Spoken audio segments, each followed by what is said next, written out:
Hats, holidays and the high life. Meet Princesses Beatrice and Eugenie. They seem more like twins than sisters. Nobody says Beatrice or Eugenie separately. It is Beatrice and Eugenie. They sort of come together in a pair. Nice dress. Thank you. They're the princesses we love to mock. It looked to the public, that they were never doing anything that involved any serious thought. Their parents, Fergie and Andrew, have brought shame and scandal on their daughters. Good embarrassment, sir. They've done so many things which are almost unbelievably stupid that inevitably the daughters are dragged in. I let the side down. Simple as that.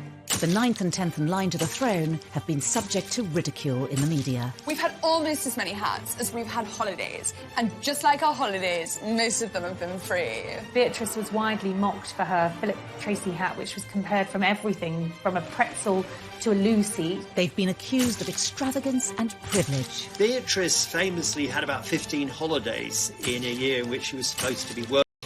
And Eugenie definitely got herself a bit of a reputation as a party princess. We've had to learn some lessons the hard way. But how much do we really know about them? A lot of people don't realise that they don't get any money formally from the state. Tonight, using rarely seen footage and in their own words, we reveal the truth about these much maligned princesses. Growing up in the public eye means that every embarrassing, slightly awkward growth spurt or hilarious fashion moment are published around the world.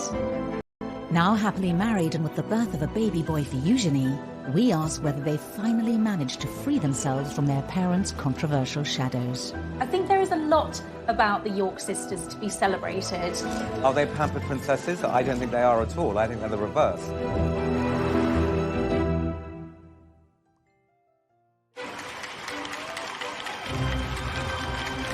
August 1988, the birth of a princess. A first child for Prince Andrew and Sarah Ferguson. There was huge euphoria. Everyone was just delighted that there was another royal baby, and they came out of the hospital and posed outside. From all the chambers of London, congratulations to Her Royal Highness on the birth of a baby girl. It was kind of national jubilation because here was the first royal princess since Princess Anne. Princess Beatrice Elizabeth Mary, blissfully unaware of tradition or ceremonial, took over the proceedings. She was startlingly well behaved, but she did seem to have a sense of occasion.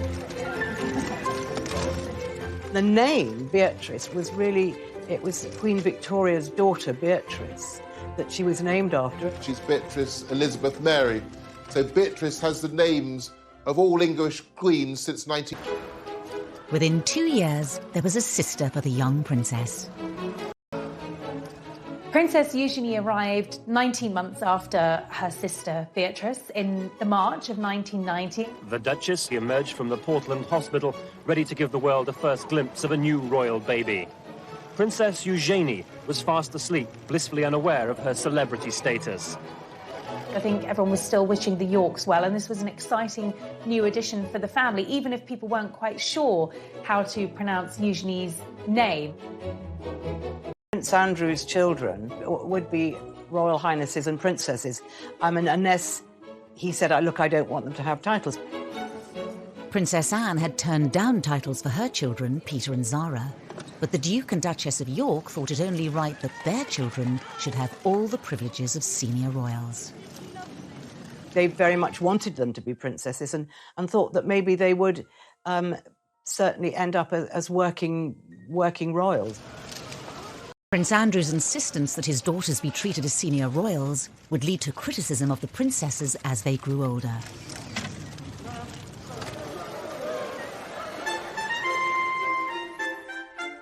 But to really understand the attacks on Beatrice and Eugenie, you have to go back to the marriage of their parents.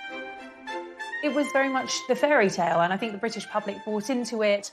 Here was the Queen's favourite son getting married to the vivacious, pretty, bubbly and, very likeable Sarah Ferguson. And at first, the newlyweds could do no wrong.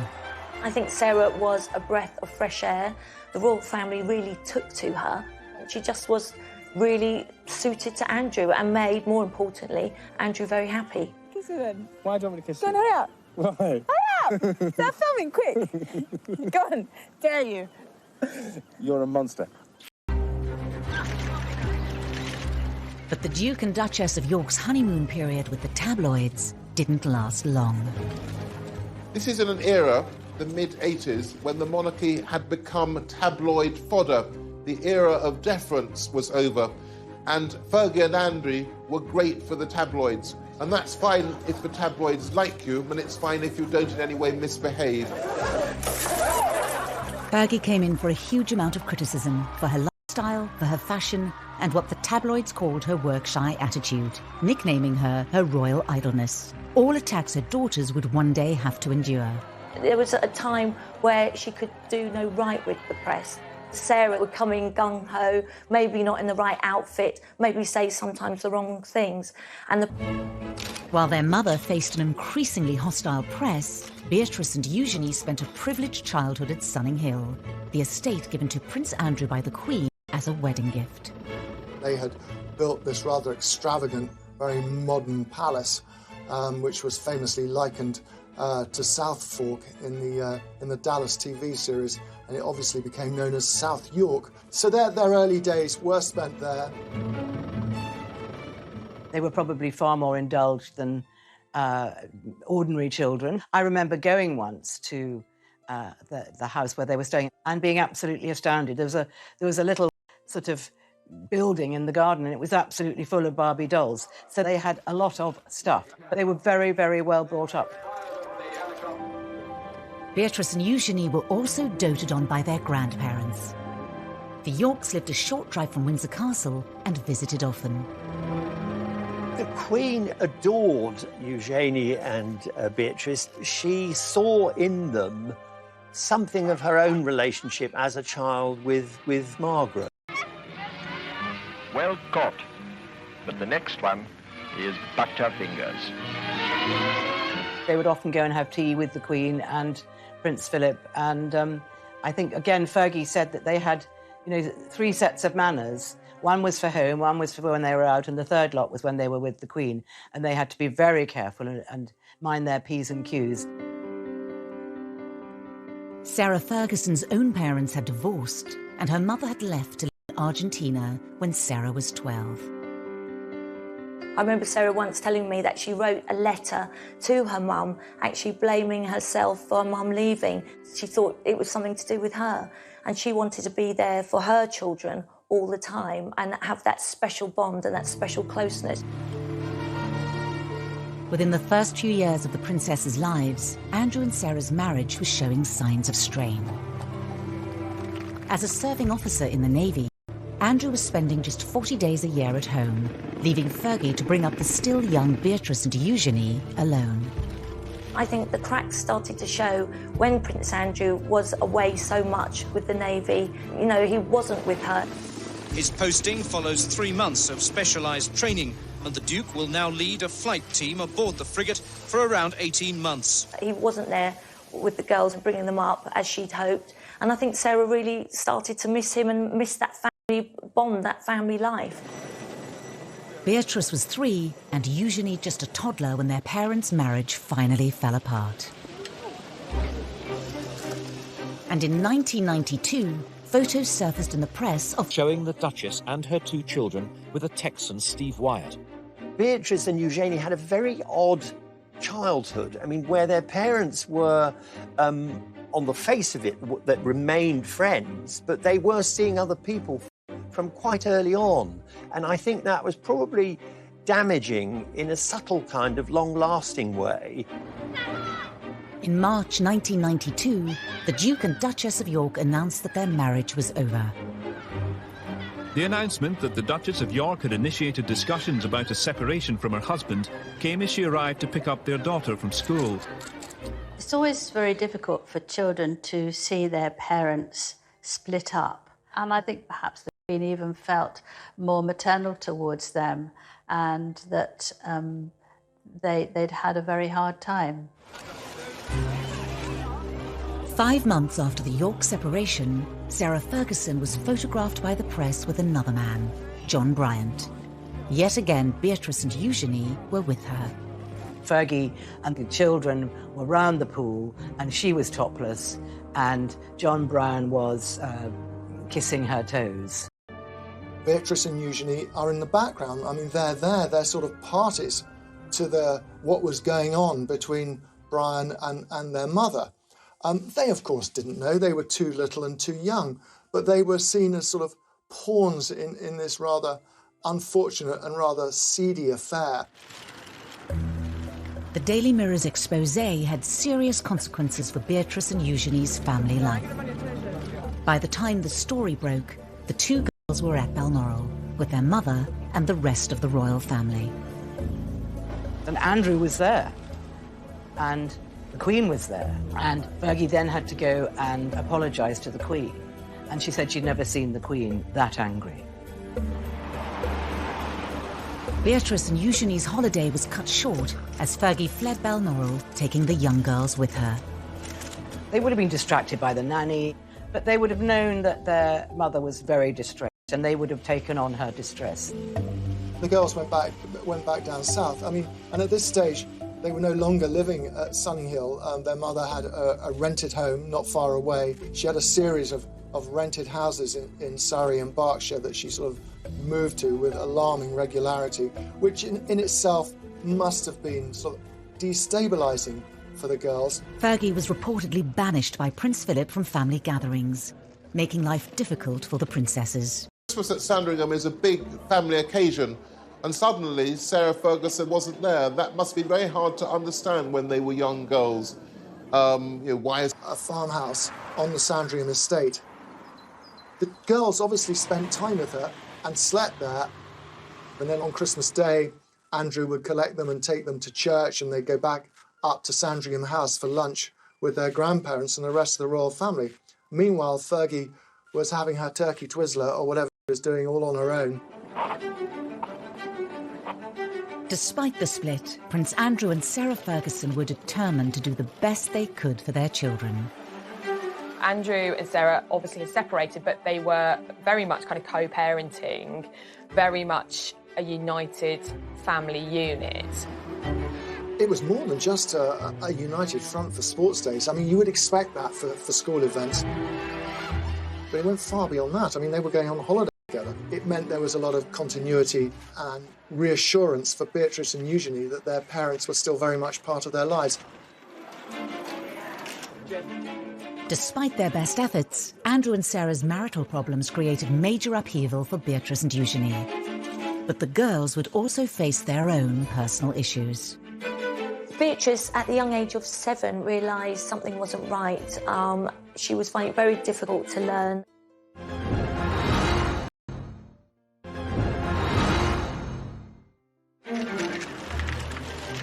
Beatrice was 7 years old and Eugenie 6 when their parents' divorce was finalised in 1996.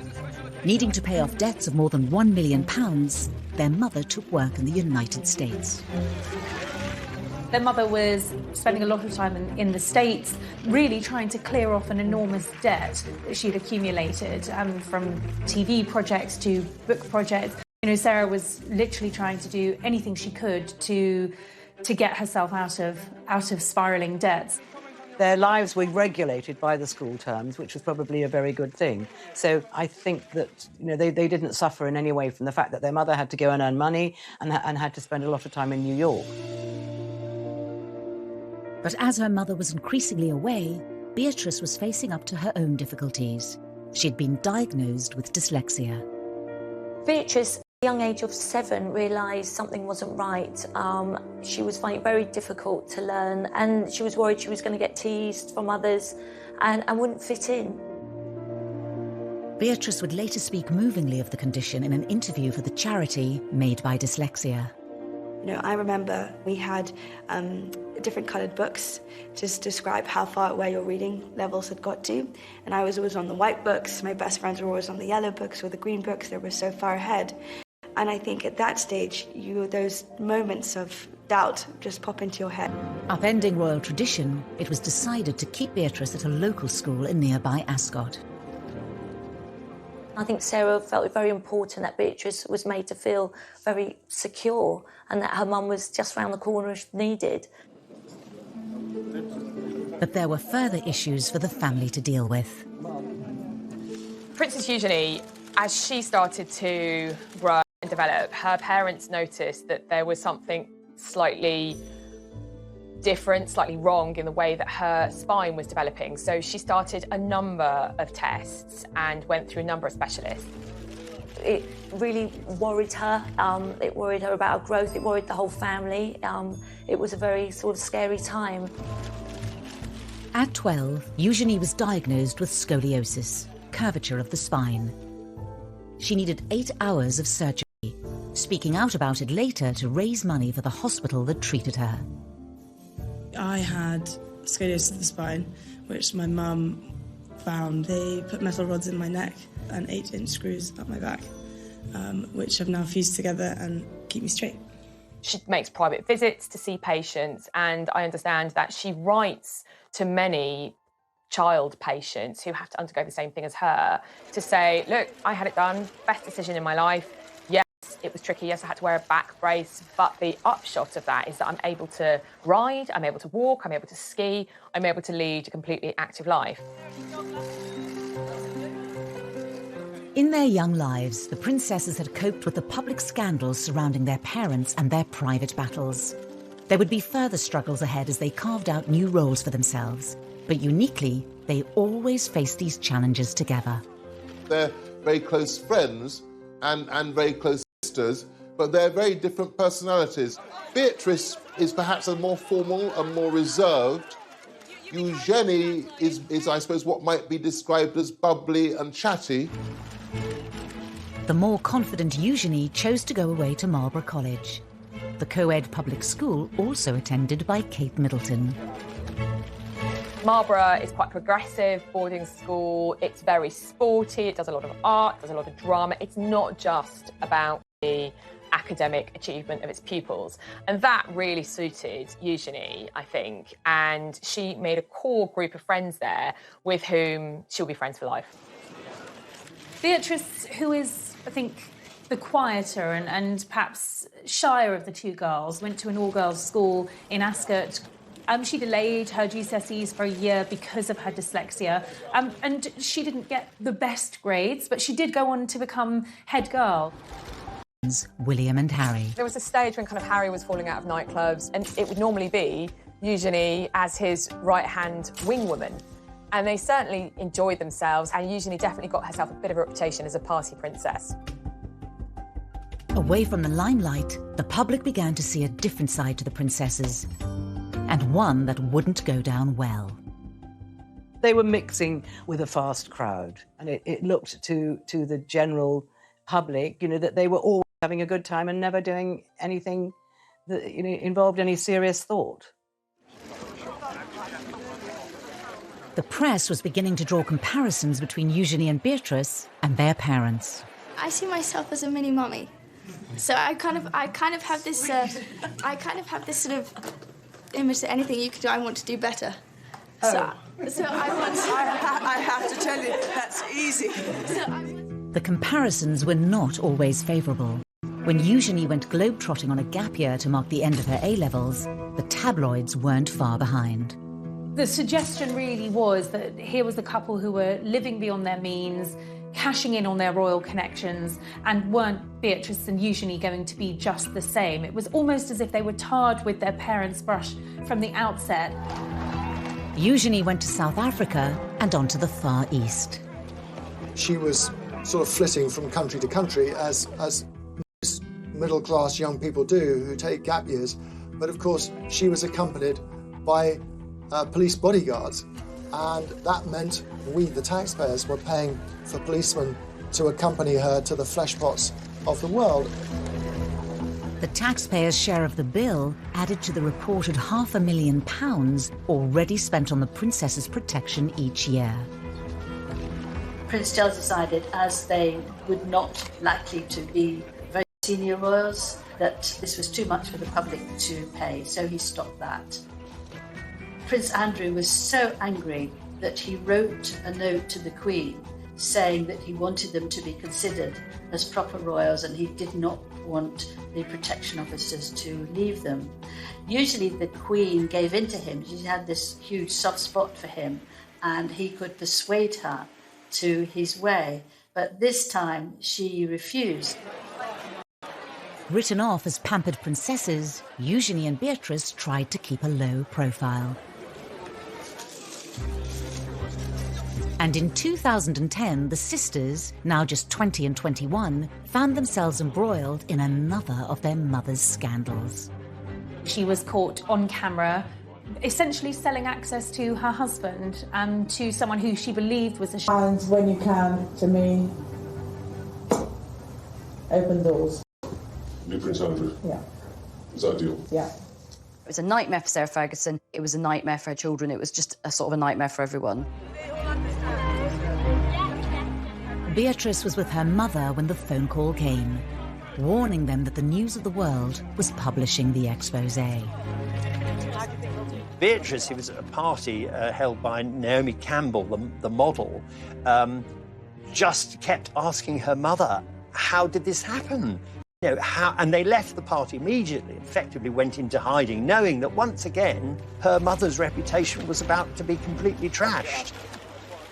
Beatrix admitted that she spent several days crying, and one of her friends went and stayed with her overnight for 2 days because she was so traumatised and so unhappy. Her anger was directed at the press. And just as they have done throughout their lives, Beatrice and Eugenie leapt to the defence of their mother. They called themselves the tripod, and that's exactly what they were. They leaned on each other, they depended on one another, they were absolutely a unit, and nothing was going to come between them. Over the coming years, it would be the turn of Sarah Ferguson to defend her daughters against their critics. People have been so brutal to them, particularly in the press, about how they look. And Sarah spoke to the editor at the time and just said, look, you just back off. It's not fair.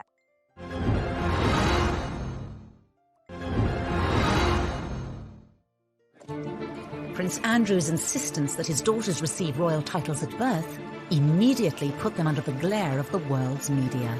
As young girls growing up, Beatrice and Eugenie had less of a place in the spotlight than William and Harry, but there was still a lot of press interest in Beatrice and Eugenie. This, along with the scandals and embarrassments that have engulfed their parents, has meant that Beatrice and Eugenie have also been in the firing line. The whole family is seen as a soft target because the parents particularly have made so many, mistakes is being generous, that inevitably the daughters are dragged in. I think there are times when it looks as though the girls are just being knocked because it's turned into something of a national sport, and particularly when it comes to their fashion sense. The two princesses have become renowned for their bold designer outfits. People have been so brutal to them, particularly in the press, about how they look, which is just so old-fashioned and sort of sexist in this day and age. The two of them are quite similar. Fergie was often criticised in the press for getting it wrong in the fashion stakes. You know, her fashion choices were bold, some might say garish, always over the top. And I suppose when we started seeing Beatrice and Eugenie taking a leaf out of Fergie's fashion book, history repeated itself. But it was when Beatrice and Eugenie were seen arriving at their cousin William's wedding in 2011 that the ridicule reached new heights. I don't think they will ever live down the outfits that they wore to the royal wedding. Sarah had paid a fortune to have them styled for the wedding day so that they looked the part. Beatrice's choice of hairwear instantly created a national debate. Beatrice was widely mocked for her Philip Tracy hat, which was compared from everything from a pretzel to a loo seat. She became a meme instantly. There were lots of jokes going around that it was like a television aerial. This hat was like another guest. It was like the most talked about guest at Kate and William's wedding. Within hours of the wedding, the silk fascinator, costing around £2,000, had earned its own Facebook page, and hundreds of photoshopped images of the headpiece were shared online. It did get the headlines, maybe for the wrong reasons, but they're very confident, and I think they have this wonderful knack of just, laughing it off. The princesses used a charity speech to showcase their positive attitudes. Growing up in the public eye means that every embarrassing, slightly awkward growth spurt or hilarious fashion moment are published around the world. Together, we have laughed, together we have cried. Ultimately, though, together we fueled each other's sense of humour. Beatrice actually did something very clever. She turned the thing around brilliantly by auctioning the offending fascinator. It raised £81,000 for charity, which she got a lot of good publicity for that. And it showed that, unlike her parents, there are times when Beatrice is quick on her feet. The princess's love of headwear became infamous and was mocked by the critically acclaimed Channel 4 show, The Windsors. If there's one thing we're famous for, it's our... holidays. Yeah.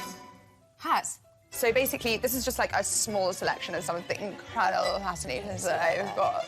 So, and these cost like in and around about £1,000, £2,000 each, which is a lot, like if you're poor. They were called the Frumpy Sisters, the Two Ugly Sisters. You know, the press were very cruel, and that must have been incredibly upsetting for them. In 2018, the princesses opened up about how the scrutiny has at times taken its toll, particularly after one royal engagement. They spent an hour or two in Buckingham Palace meeting dozens and dozens of people doing the royal job, and admitted that they were both in tears and trying to comfort each other because they felt they'd been so badly treated. Even Beatrice's weight was criticised when she was just 19, proving once again that life in the spotlight came with serious downsides. Beatrice was pictured on a beach in a bikini, and those pictures were published in all of the newspapers.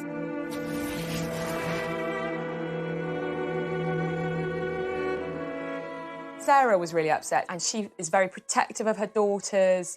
And I think she spoke to the editor of the Daily Mail at the time and she said, look, you just back off. It's not fair.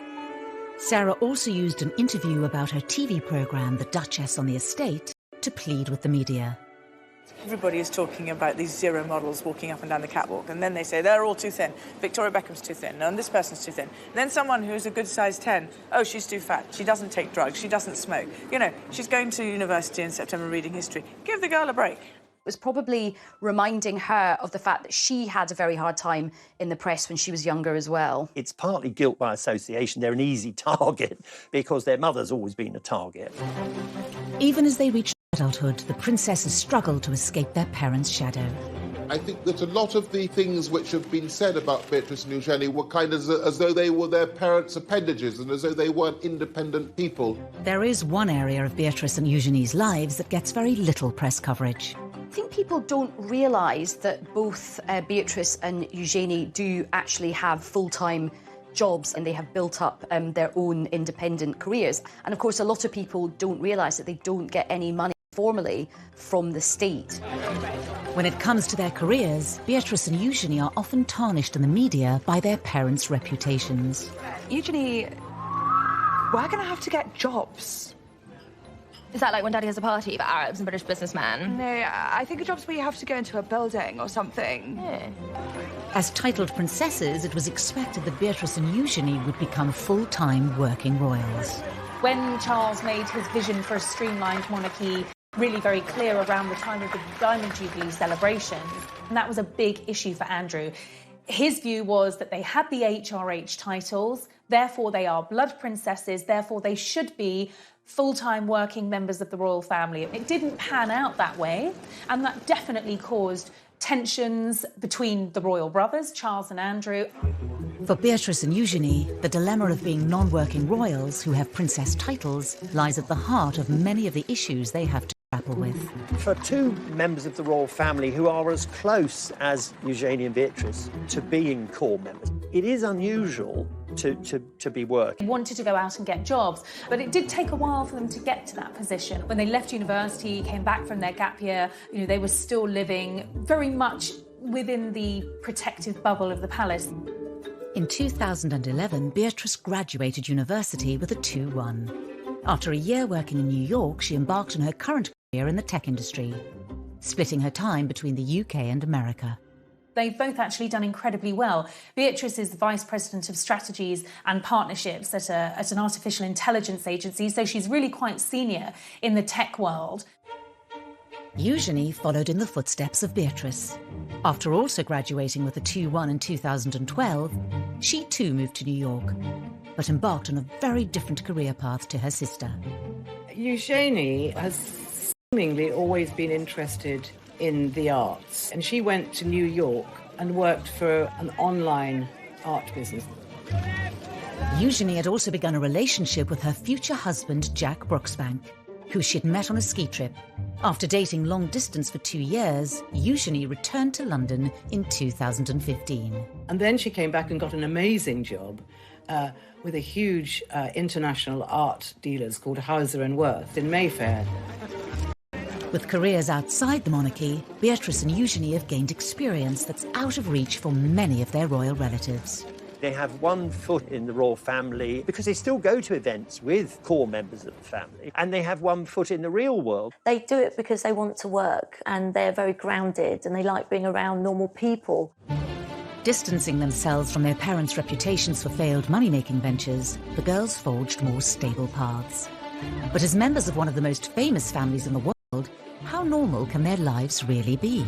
They do come back for things like Drooping the Colour and the garden parties in Buckingham Palace.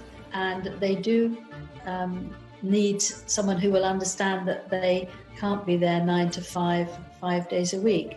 Part of the reason that they have been employed is because of their network. It's because they're Princess Beatrice and Princess Eugenie, and they are styled as such. They kind of get the best of both worlds because they get to earn their own money, but they also still enjoy privileges of being princesses. We know that in the first year of working in their jobs, they had numerous holidays. They're not clocking in and clocking out, as it were. Beatrice and Eugenie certainly benefit from their royal privilege, and their HRH titles mean their every move is of public interest and open to scrutiny. The princess's jet-setting lifestyles made headlines once again in 2015. Beatrice famously had about 15 holidays in a year in which she was supposed to be working, and then was horrified when, this was criticised. She clearly thinks this is her private life. If her employer is happy, then that's absolutely fine. And the same applies to Eugenie. The princesses had clearly inherited Andrew and Sarah's love of the high life, and although not paid for by the state, the many holidays fueled their reputations as pampered princesses. Clearly somebody had a word and made it very clear that there needed to be some settling down. Otherwise, this really was risking damaging the reputation of the monarchy. The princesses showed they were able to respond to public perception in their speech for the charity We. As young working women in the public eye, we've had to learn some lessons the hard way. In many ways, we are grateful for that, in hindsight, naturally. As royals, they also carry out public duties too. Beatrice and Eugenie are patrons of a wide range of charities. In the same way that Sarah has always used her public profile to promote charitable causes, Beatrice and Eugenie have both been very active in the charity world and have chosen charities that are meaningful and relevant to them. So Beatrice has aligned herself with children's charities with a focus on education and the dyslexia charity that she works closely with. I really see the work that we're doing, raising awareness around dyslexia, as a true pillar to stand up the concept of reimagining education. Beatrice ran in the London Marathon in aid of charity, the first member of the royal family to do so in 2010. Really excited. I'm desperate to get to the start line. I'm desperate to get going. Eugenie has most recently focused on anti-slavery and empowering women. She went on to become the patron of the National Orthopaedic Hospital, where she had been treated for scoliosis when she was 12. Today, I'm so lucky to get to work with and support other young women who are going through the same thing. To encourage them to not let their diagnosis win, to live fearlessly too. Despite their dedication, their charitable efforts are often overlooked in the press. There's far too much focus on perhaps some of the outfits that they've been wearing or what they're getting up to in their private lives. And because there has been so much scandal associated with their parents, that has slightly overshadowed the good work that they have done themselves as individuals. I think in terms of their public conduct, they see the mistakes that both of their parents have made. So I think Beatrice and Eugenie have learnt from this. They've given very few rather short interviews, normally about something very specific, often a charity involvement. They want to live quiet lives below the radar, the antithesis of the lives that their parents have lived. That desire to largely remain out of the public eye is all well and good, but when it comes to royal romances, It was Eugenie trying to compete in glamour with Harry and Meghan's weddings, but this is someone who's ostensibly an ordinary working person.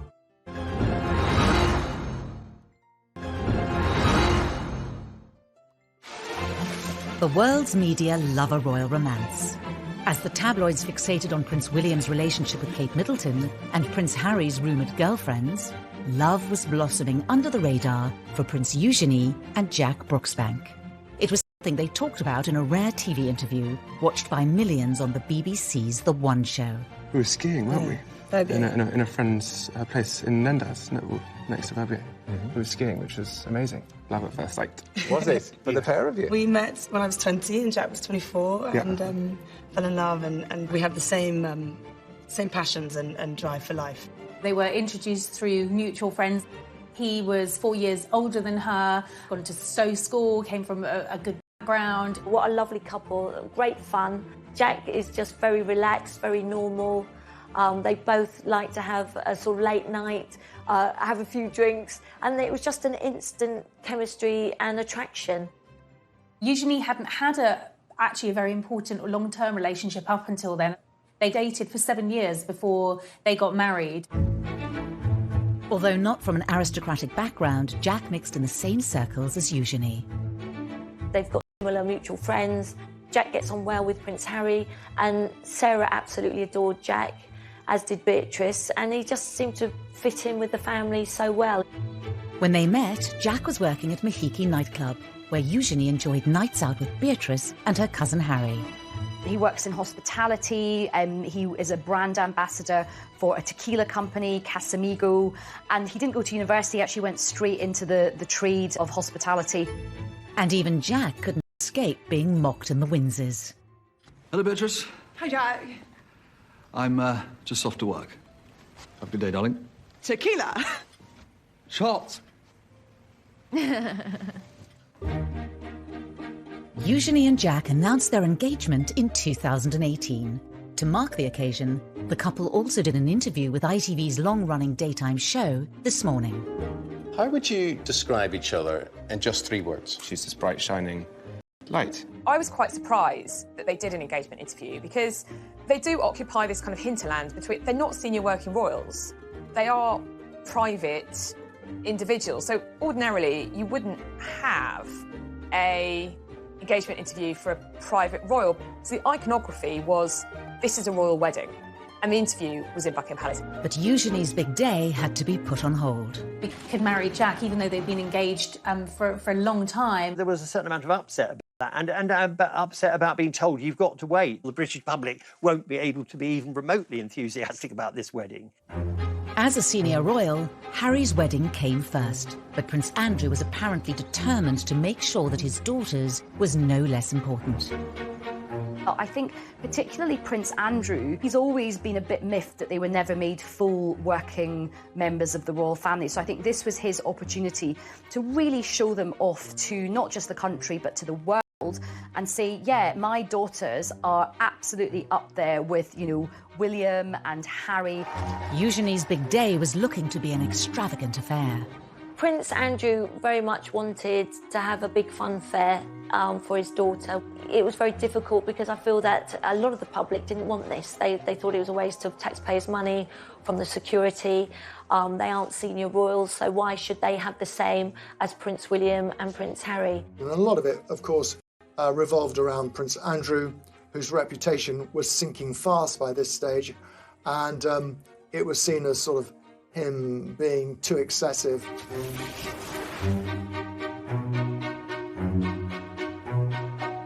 The reception wasn't footed by the taxpayer, but it was thought that all in all that the whole wedding would have cost between about £2 million, £2.5 million, and it was felt that quite a big chunk of that would have been for security. Eugenie already seemed to be an easy target in the press because of her parents' reputations, but the excessive nature of the wedding opened her up to serious scrutiny. She was once again branded the pampered princess. It was Eugenie trying to compete in glamour with Harry and Meghan's weddings, but this is someone who's ostensibly an ordinary working person. And it kind of highlights this slightly problematic tightrope that both princesses have to walk, in that they are royal princesses, but yet they're not working working members of the family. The wedding went ahead as planned. On the 12th of October 2018, Princess Eugenie and Jack Brooksbank were married at St George's Chapel, where Harry and Meghan had wed earlier that year. I don't think any of us quite knew what to expect of this wedding. Were the crowds going to turn out for this big day? It actually was a great success. The crowds were out. Eugenie wanted the big fairy tale wedding at Windsor Castle, and that was what she got. When it came to numbers, Eugenie and Jack did certainly outdo Harry and Meghan, with 200 more guests at their nuptials. The wedding was huge. I mean, I think there were 800 guests, but Fergie has a lot of friends and she loves parties, and she loves organising parties, and it was never going to be small. Among the 800 guests were many well-known faces. Eugenie has a contacts book, just like her mother's, packed with VIPs, famous people who aren't just famous people, they are her friends. There was Naomi Campbell, Cara and Poppy Delevingne, Demi Moore, Robbie Williams was there. In fact, Robbie Williams' wee girl was one of the Flower Girls. There was another night of partying at the Royal Lodge, and this was a big affair with dodgems and sort of fairground rides. It certainly was star-studded, but of course Eugenie and Jack's families were central to the celebrations. Her father walked her down the aisle. Her sister was her head bridesmaid. She had her nieces and nephews, Princess Charlotte and Prince George, as part of the wedding party. So for all the famous faces in the pews, at the heart of the wedding, it was family, and that's very important to Eugenie. Despite years of having her fashion sense mocked, Eugenie's outfit choice on the day was widely admired and held great personal significance for the royal bride. There was a lot of speculation in the press about who'd been chosen to design Eugenie's wedding dress, and Peter Pilotto was an unexpected choice. But the dress was beautiful. It was very different to anything we'd seen a royal bride wear, in that the back was deliberately low cut. And Eugenie later explained that she'd deliberately chosen that style to show off the scar from when she'd had her operation as a 12-year-old girl to correct the curvature of her spine. And the other thing is that she was wearing this beautiful tiara with emeralds in it, which was lent to her by the Queen. The tiara from the Queen was to show the strength and the closeness of their relationship. Whilst the weddings of Harry and William were broadcast to the world on the BBC as well as other channels, Eugenie's was not, which reportedly caused more angst for Andrew. His people asked the BBC if they would televise it, and the BBC said no. In the end, the ceremony was broadcast on ITV in an extended episode of This Morning, watched by 3 million people. There'll be a few more people than most people have. There are a few more than Harry had, but that's just the nature of Eugenie and Jack. They've got so many friends that they need a church of that size to fit them all in. I remember watching the interview they did with Prince Andrew, and I kind of winced. Our wedding's bigger than your wedding. Despite all Andrew and Sarah's efforts to ensure all eyes were on their daughter, attention once again turned back to Harry and Meghan. That day was somewhat overshadowed when, just a day later, Harry and Meghan publicly announced that they were expecting their first child itself. And understandably, that was upsetting for Princess Eugenie. Although Meghan and Eugenie get on perfectly well, they are not good friends. I just don't believe it was a coincidence. But after Eugenie had her fairy tale wedding in the spotlight, Beatrice had no choice but to keep hers out of sight. Suddenly, the entire world is looking at Prince Andrew and their family, and it is one of the biggest scandals.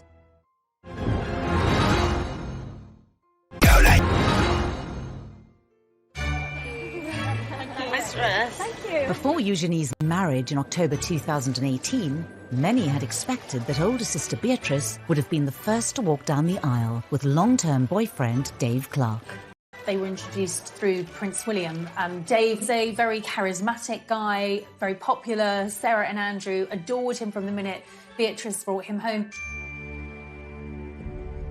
She's a very conventional young woman, so she wanted to get married. And it became clear, despite pressure from Beatrice, that Dave Clark didn't want to marry her. With no marriage in sight, the relationship came to an end in 2016. I think that for Princess Beatrice, she'd invested 10 years of her life with a man that wasn't going to marry her, so that is a difficult situation for any young girl to be in. But a little over 2 years later, Beatrice found love again, after spending time with friend of the family, Edoardo Mozzi.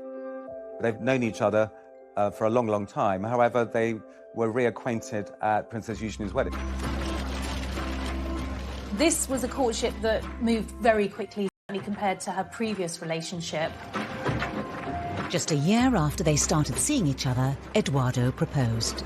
Beatrice's engagement to Edoardo, he has known the family for a long time, so it couldn't have been happier for her. 36-year-old multimillionaire Mozzi made his fortune as a property developer after studying politics at Edinburgh University. He is of Italian heritage with an English mother, was brought up in England, and is a successful, talented, young professional man. After the engagement was announced, the date of the wedding was set for late May. Beatrice knew she wanted a smaller wedding. She didn't want the big wedding at St George's. You know, she'd watched Eugenie have this fabulous celebrity star-studded wedding and had loved that wedding, but it wasn't the wedding that she wanted. It was a step change in the position of Prince Andrew, who'd previously insisted that his daughters should have the biggest and best of everything. He made no bones about it. His children are the granddaughters of the Queen. That gives them a certain status and a certain position. He felt they were entitled to the kind of wedding that Harry had enjoyed and that other members of the royal family had had over the years. Beatrice's wedding to Edo Mozzi was always planned to be a smaller affair than Eugenie's wedding. You just couldn't do the same thing again. There'd been too many criticisms. And more than that, of course, we were in a year where, well, to put it delicately, Andrew was once again in the most awful trouble. A scandal which had engulfed Prince Andrew for more than a decade hit the front pages once again and threatened to overshadow Beatrice's wedding day. The Yorks have gone through so many scandals, but by far the most damaging has been Andrew's relationship, his friendship with the late paedophile Jeffrey Epstein. It was kind of viewed that when a putative date in May was set for Beatrice's wedding, the firm, the palace machinery, were quite concerned with how it would look because they didn't want a massive kind of celebration a la Harry and Meghan or William and Kate because they thought it would be inappropriate. Prince Andrew has strongly denied the accusations made against him. In an attempt to draw a line under the affair and clear his name, he agreed to do a rare interview with the BBC inside Buckingham Palace. The Newsnight interview, which apparently Beatrice got slightly involved with because she thought they could sort it out. But of course it just got worse. Do you regret that trip? Yes. Do you regret the whole friendship with Epstein? Now, still not. The whole thing was just such a net for herself watching it. Really, really protective of her father. She probably felt angry at the BBC. It would have been heartbreaking for her, really, because her parents had relied on her advice for many other things. And this time she was in a very difficult situation and she went against her instinct. I wonder what effect all this has had on your close family. You've got daughters of your own. It has been what I would describe as a constant sore in the family. She wanted the right thing. She wanted her dad's name to be cleared. She believed in her dad. Anything she could do to try and save her father and also to save her wedding day. Their father was taken out of frontline royal duty, making a public wedding difficult. It was still going to be a royal wedding. No decisions have been taken over whether to film it. There would have been some photographers, and then the reception at Buckingham Palace would have been private. But of course, the COVID-19 pandemic threw everything up in the air. As the country went into lockdown, the wedding was postponed. Everyone felt so sorry for Beatrice because she was the one that, kept having to change her plans. And of course, this is a virus that doesn't discriminate in terms of class or privilege, and it doesn't matter if you are 9th in line to the throne, you still have to obey the same rules as the rest of us. But just 2 months later, in a move that shocked everyone, Princess Beatrice married in secret. These beautiful photos of the happy couple are the only official record of the day. COVID, in a way, lessened the embarrassment of a wedding at which Andrew had to virtually be brought in a sack because he was in such disgrace. Princess Beatrice managed to pull off something no modern member of the royal family has done. She managed to get married in secret, away from the prying eyes of the press and the long lenses of the pesky paparazzi. It ended up being in actually one of the most beautiful places in England, which is the chapel in the grounds of Royal Lodge, where the Queen worships every Sunday. The Queen was heavily involved in the wedding, even lending Beatrice a modified version of a vintage dress by Norman Hartnell that she herself had worn to a film premiere in 1962. It was just stunning. She looked absolutely beautiful. I think you can see that the Queen really does hold Beatrice very fondly. The Queen also offered her the tiara she'd worn on her own wedding day, in another clear sign of support for her granddaughter. For all the people who criticised her about all her outfits, she really had the last laugh because she looked absolutely bop. Press and the public. It was rather heartening to see the pictures, and I thought this is a very good way of dealing with Andrew's fall from grace, dealing with the pandemic. In a video announcing the winners of a drawing competition for the Forget-Me-Not Hospice, Beatrice talked for the first time in public about the wedding. Do you think this might be my wedding? Because I had a chance to get married this summer and it was so much fun. But I'm not sure I looked as smart as Russell Bear does in his outfit. I think Beatrice and Edo were actually very happy that it happened that way. It was very private, it was all very low-key, which is exactly what Beatrice and Edo wanted. With both princesses happily married, the birth of a new baby for Eugenie heralds a new generation for the House of York. Principally, it means some good news for the House of York. Andrew becomes a grandfather for the very first time at the age of 61. I think he's thrilled, as is Fergie.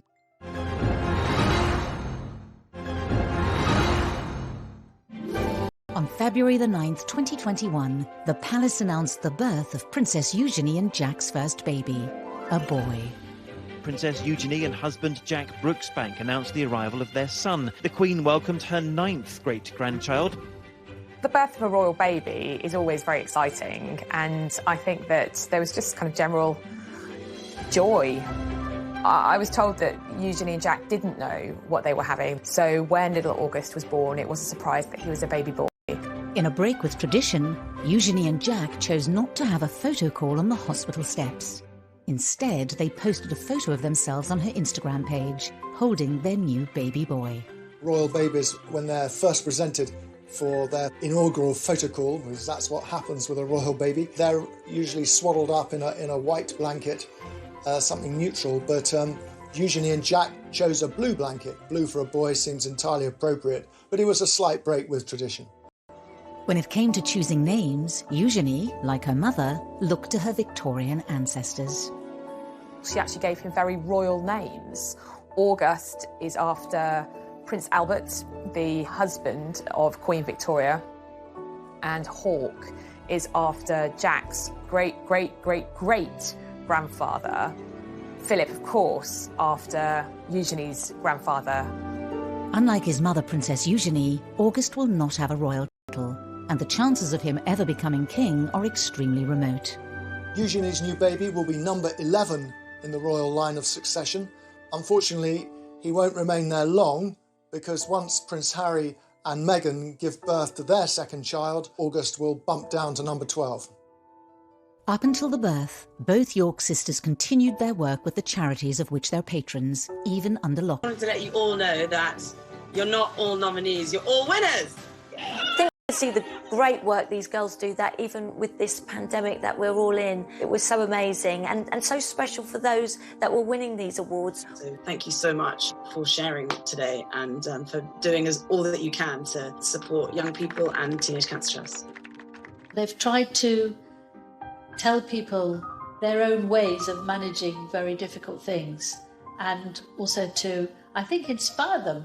Beatrice has been an ambassador for the Forget-Me-Not Children's Hospice for more than 8 years, and during isolation sent a heartfelt message of encouragement to the young people and families who were supported by the charity. I know that this is an incredibly challenging time, especially for those living in isolation, not receiving that face-to-face support, which is delivered by the incredible nurses and staff at the hospice. Between them, the sisters are patrons and ambassadors to over 17 charities, which they support in their spare time alongside their full-time jobs. This dedication appears in stark contrast to their portrayal as spoilt and brash princesses in the media. So they may have had criticism because people didn't like their hats, which is fairly absurd. They see themselves as having a duty to the Queen to be good princesses for the rest of their lives and to do great charitable work and support the country and the Queen. I don't ever hear anything unpleasant about them. Everybody that meets them says how charming they are, which is really nice. Nice for Fergie too, because it means at least she's done something right. Throughout the scandals and deep embarrassments, the York princesses have remained loyal to their disgraced parents. Prince Andrew and Sarah have the most amazing relationship. It was one of the happiest divorces I've ever known, and they get on so well, and they even live together. Their parents are always in the papers, usually on the receiving end of pretty negative headlines. And I think to a degree, the girls have been tarred by the same brush. I think they've been in a very difficult position. They have had the burden of the HRH title whilst trying to create independent lives for themselves. I think sometimes it might be nice to see them celebrated for some of the good things that they do. We're working on it. Thank you for talking to us. Thank you. So it's as if everyone's waiting for them to make a bigger blunder. You know, the parents have been a godsend to the newspapers for 30 years. You just have to wait, and they'll do something even worse than the last thing that they did. But I don't think the daughters will do that. The York family have created their own sort of fortress against all the sort of slings and arrows that have been thrown at them. And they've got so many other things going on that they're able to do this. Both women want to have a happy marriage that, frankly, their parents didn't have. They don't want to go through what their parents went through in the spotlight. They want to live quiet lives below the radar, the antithesis of the lives that their parents have lived. Beatrice and Eugenie have worked hard to balance two very different lifestyles and carve out a modern role for themselves in the royal family, something that other members have been unable to achieve.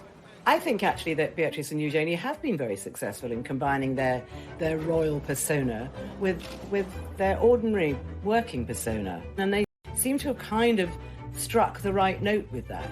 I think that both of them are able to be in the modern world and are both able to bridge the world and the occasional formality of the royal family with the modern world of work.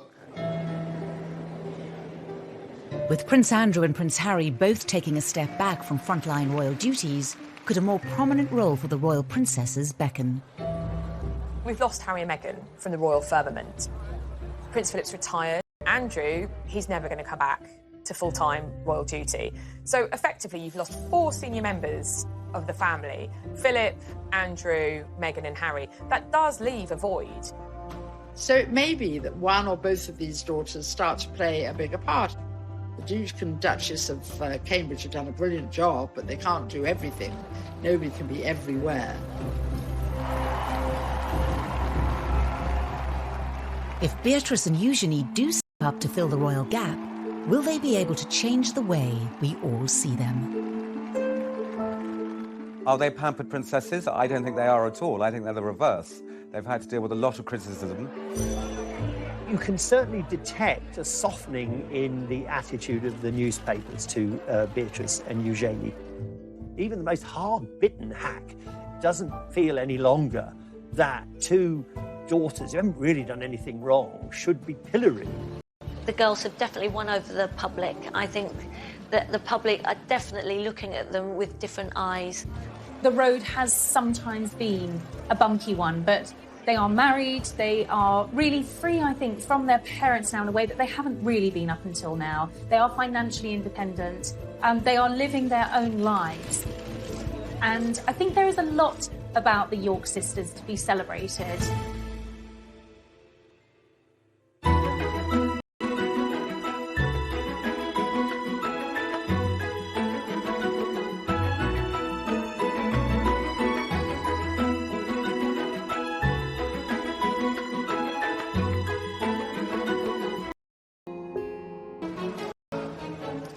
Princess Eugenie arrived 19 months after her sister Beatrice in the March of 1990. The Duchess emerged from the Portland hospital, ready to give the world a first glimpse of a new royal baby. Princess Eugenie was fast asleep, blissfully unaware of her celebrity status. I think everyone was still wishing the Yorks well, and this was an exciting new addition for the family, even if people weren't quite sure how to pronounce Eugenie's name. Prince Andrew's children would be royal highnesses and princesses. I mean, unless he said, look, I don't want them to have titles. Princess Anne had turned down titles for her children, Peter and Zara, but the Duke and Duchess of York thought it only right that their children should have all the privileges of senior royals. They very much wanted them to be princesses and thought that maybe they would certainly end up as working royals. Prince Andrew's